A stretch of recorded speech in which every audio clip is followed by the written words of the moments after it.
Italy's economy faces a potential hit as U.S. tariffs threaten key industries. Analysts warn that the impact could erase growth forecasts for 2025 and 2026, pushing the country into stagnation.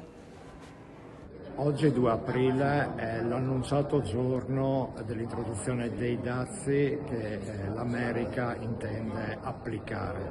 Trump lo ha definito il giorno della liberazione. Ovviamente non possiamo essere favorevoli a uno squilibrio del mondo economico in queste condizioni.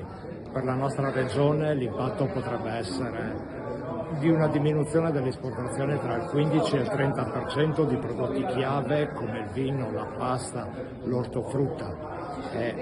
Una diminuzione, io ricordo che l'export verso l'America pesa per 167 milioni in regione e sarebbe un impatto molto pericoloso.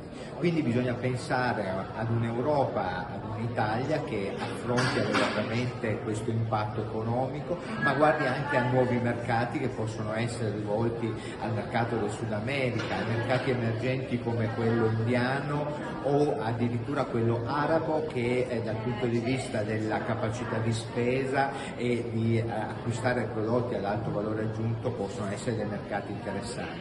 Se pensiamo anche al settore vitivinicolo con i vini dealcolati, che quel mercato è molto più ricettivo rispetto a questo tipo di prodotto, possono essere delle opportunità importanti per mantenere stabile il nostro settore agroalimentare, che comunque rappresenta un asset strategico per tutto il territorio nazionale.